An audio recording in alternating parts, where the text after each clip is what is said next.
Good evening and welcome to our Wednesday Lenten worship service. All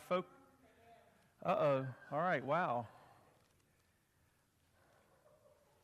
It's just like no room in the inn. Okay, wow. We're becoming one of those churches. If everybody has their own pews. Everybody looks cold. Is everybody? Yeah, it is, yeah. I'm sorry. Okay. Oh, it's always, well, it's either my fault or Tony's fault. That's all right. All right. So this evening we're going to continue with the theme of doubt. And I'm going to open up with just a brief meditation, and then we'll start with our opening song, which is Ask the Complicated Questions. And this comes from a book called Tides and Seasons, Modern Prayers in the Celtic Tradition by David Adam. But for those of us who are followers of Jesus, doubt can be a hard and difficult time. Nevertheless, for those of us who are followers of Jesus, we have the glory of God within us. God still dwells within us to guide us. God still has love for us that is known. So even in this tide, the awareness that ebbs, the reality of God's presence remains. The presence of God is not dependent on our feelings or on our ability. God is in the ebb as much as in the flow. So Alistair MacLean, who writes in Hebridean Altars, he states, as the rain hides the stars, as the autumn mist hide the hills, as the clouds veil the blue of the sky, so the dark happenings of my lot hide the shining of God's face from me.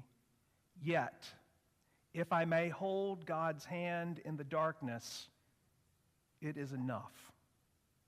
Since I know that though I may be stumbling in my going, God does not fall.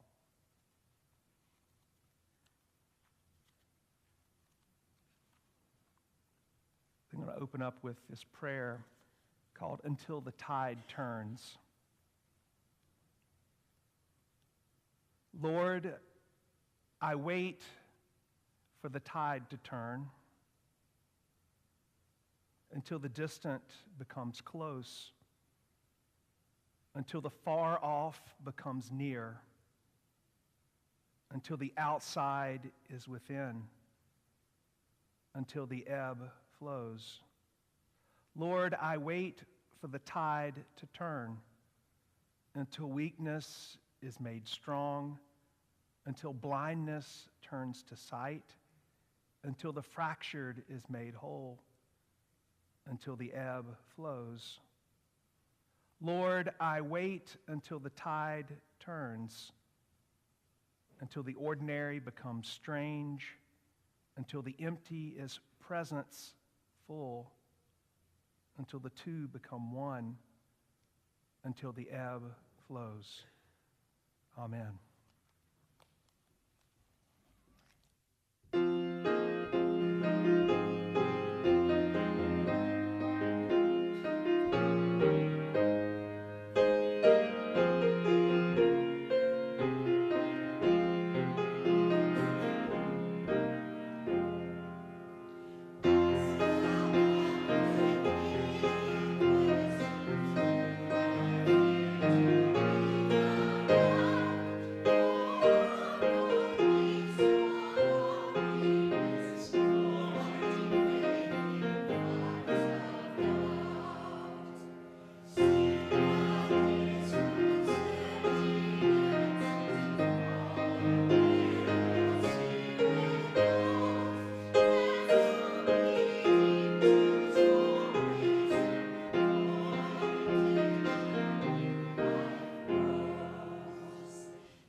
Good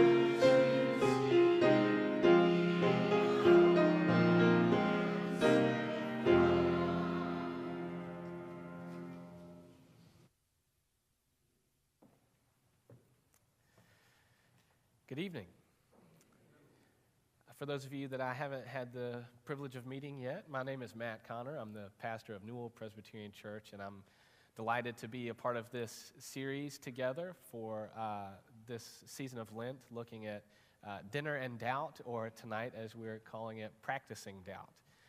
And so I know it says on the order of worship that this is a meditation. And I'm sorry if this disappoints you, but this is not going to be one of those.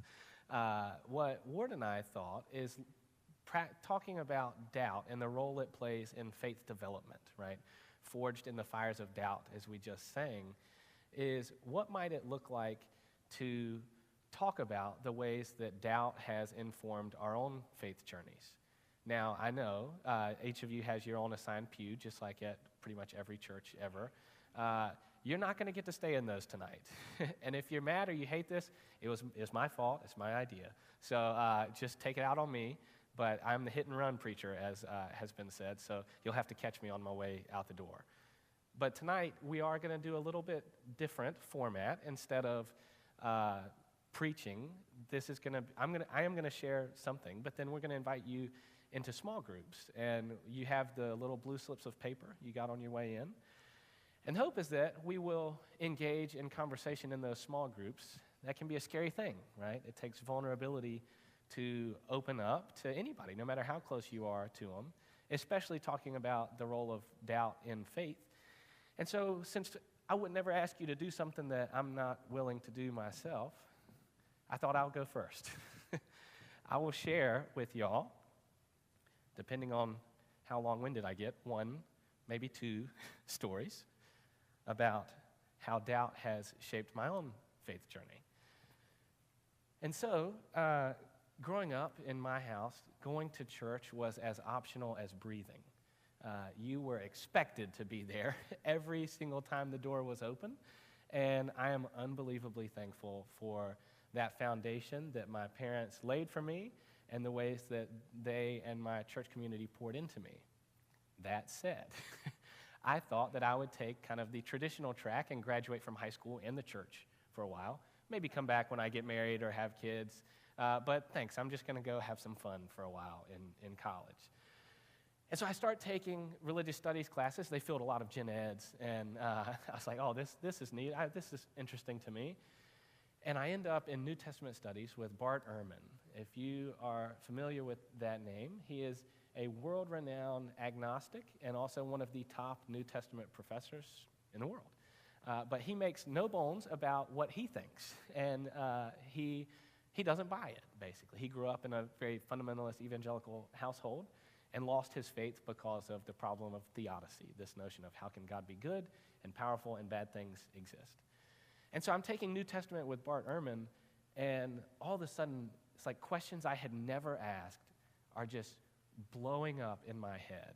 And I'm learning what seemed like hidden knowledge, right? Surely if other people knew this stuff that I'm learning in this class, they wouldn't buy it at all, right? You got to be so gullible to just shove your head in the sand and act like that learning about the four-source hypothesis, or that, these letters were written 30 years after the death of Jesus. Like, it was blowing my mind, questions I had never asked, and all of a sudden, this faith that I thought I had is crumbling. And I'm left with pieces of it, but I'm hooked with this wrestling and this exploration and asking these questions that I'd never asked before. And so I start calling my uncle, who was the only pastor that I knew that seemed like a normal human. And he and I would debate over the phone every week what I was learning in class. And sometimes I felt like he actually let me win some of those. But he wouldn't give me an answer. I wanted something more. I was tired of easy answers. And he just let me wrestle with these questions, all these doubts that I had of how in the world can we make sense of our faith? How in the world can we make sense of Scripture in light of all these things that I was learning in the classroom? And so I pretty much got to a point where I didn't think I believed it at all. I had wrestled with this over and over. But you know what I was doing throughout that whole time, to my own surprise, was going to church. I had no interest in going, and yet on Sunday mornings I found myself getting out of bed and going. And it's because that was a practice that had been instilled in me from the time I was a baby. Sundays, you go to church. It's what you do. Y'all come on Wednesday nights. But this practice I found carried me when my faith wasn't carrying me.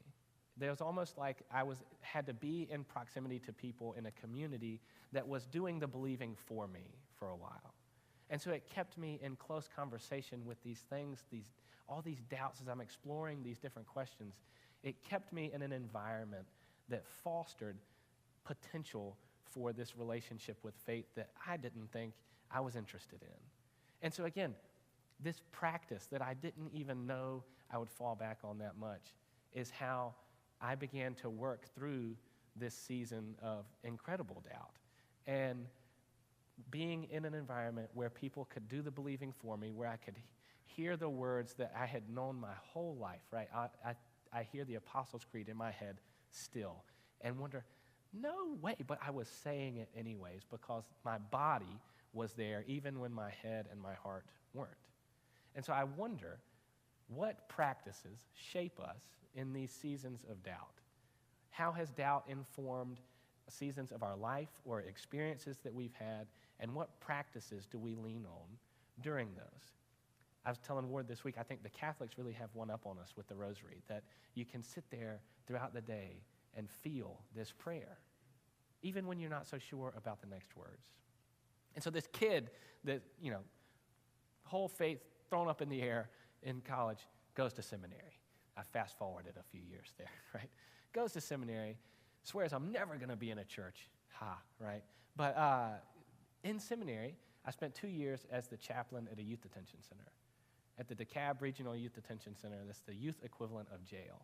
We had a 64-bed capacity for young men ages 12 to 17, and as short as 3 days to as long as a year and a half, and it was always full.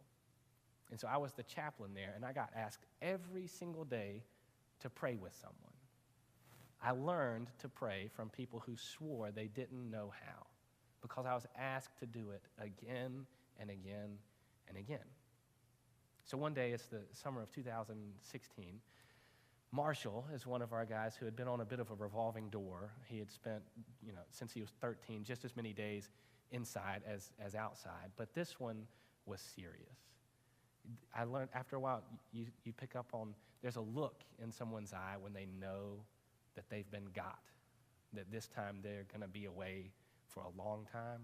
And even the hardest guys, they have this look in their eye. And so Marshall was one of those guys that he was going to be in for a long time. He was not what some states would consider mentally competent to stand trial, but Georgia is a little less strict on that. And so this young man goes to court. He's facing armed robbery charges, which they throw the book at you there. If you're over 13 or so, you're going to get 15 years for armed robbery in the state of Georgia.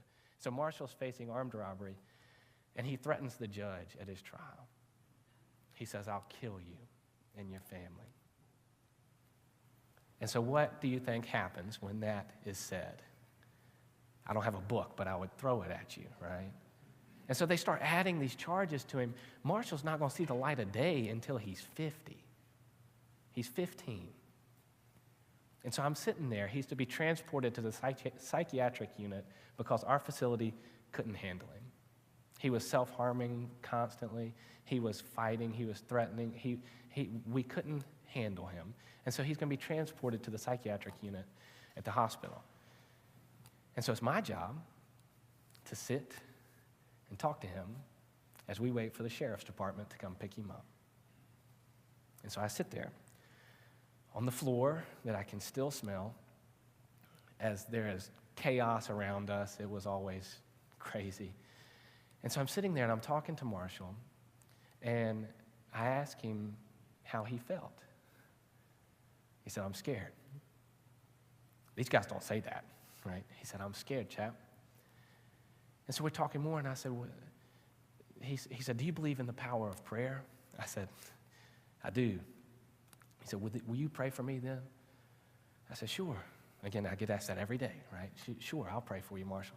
How can I pray for you? He says, pray that they'll let me go home. I miss my grandma so bad. She's not doing well.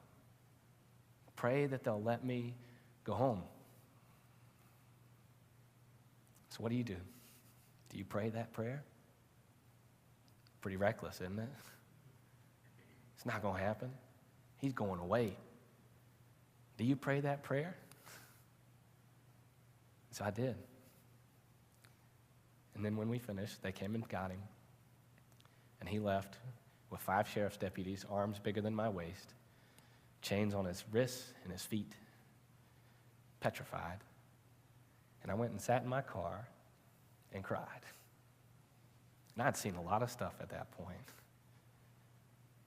The book of James says the prayer of the righteous is powerful and effective. What do you make of prayer? Hope. When someone says, pray, I go home, and you know they're not. What is your theology of prayer there? So prayer. Prayer was a practice that I had to lean on again and again, even when I didn't know what the point of it was or if it did a thing. Prayer held me in a season of doubt when I didn't know the words. So that's my 8 minutes. Now it's your turn. On the backs of your slips, you have a number, 1 through 10. There's a corresponding sticky note throughout the sanctuary, and there's 2 in the narthex and in the parlor. We want you to get into a group. It's going to be a group of probably 3, I would guess. But if your number says 6, you'll gather with all the 6s right here. But share, right? Again, I know it's a vulnerable lecture. I'm sitting on a bar stool in front of y'all right this. But share about a time, a season, an experience that you have had with doubt that shaped your faith journey. Reflect on any practices that you leaned on. And then how did that impact your walk with Jesus? That's your homework. We'll call you back in about 15 minutes. So you see where things are. It's 1, 2, 3, 4, and then at the parlor. Yeah, number 5 is we have a number 7 here, 6, 8, 9 is out in the narthex, and then I think 10 is the parlor. So, and when we come back, we're going to sing. We'll sing a closing hymn, and we'll go about our day. So on the back, you'll see it has a number.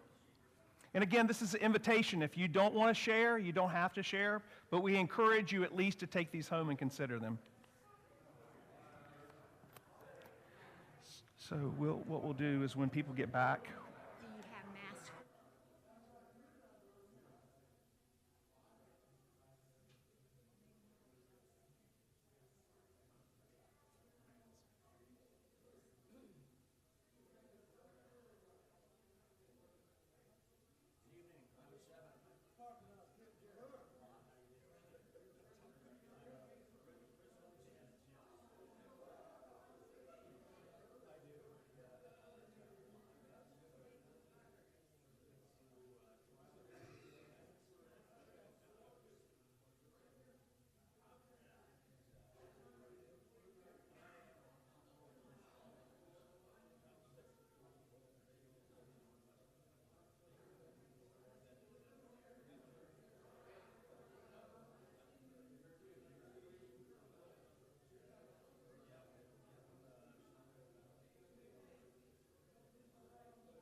there's a lot of good conversation going on, but I'm also a little aware of time. So what I'm going to do is Matt's going to get the folks that are in the parlor and the narthex. We're going to do a benediction, and then you can stand where you are because you'll be able to see the screen, and we'll sing the closing hymn. Most of you will know this hymn. It is "When Peace Like a River." So, and there's a lot of beauty in that. As that hymn was written in a profoundly tragic time in a person's life. Horatio Alger had lost his wife and 2 or 3 of his daughters in a trip. He was in Chicago, and they were going over to England, and the ship sank, and so he was so distraught. He went back over to England because he had one of his other daughters survived, I think, and she was there. I may be getting the family thing mixed up, but when they passed over the spot where they thought that the ship had sunk, he started penning "When Peace Like a River." And then the tune, of course, was added later. And that was a way for him to deal with his grief and his doubt and his sadness. And probably one of my favorite hymns. So if you'll stand, I'll send you with the benediction, and then we'll sing this hymn together. May the peace of Christ go with you wherever he may send you. May he guide you through the wilderness and protect you through the storm. May he bring you home rejoicing at the wonders he has shown you. May he bring you home rejoicing once again into our doors. Now let us lift our voices, and we're going to sing together.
So I hope you enjoyed or at least tolerated our activity tonight. But the challenge to you is to take that action reflection seriously. So often we just move from action to action without the reflection and think about, how did that shape me? And so when has doubt played a role in your faith formation? What practices, if any, did you lean on? Because our practices are what carry us when motivation or confidence fail. And how did that impact your walk with Jesus? So go out from this place to practice doubting, to doubt faithfully and to faithfully doubt, to practice our faith. And as you do, may the road rise to meet you. May the winds be always at your back. May the rains fall soft upon your fields and the sun shine warm upon your face. Until we meet again, God hold you in the palm of his hand. Amen. Go in peace to love and serve the Lord. Oh, that's... So,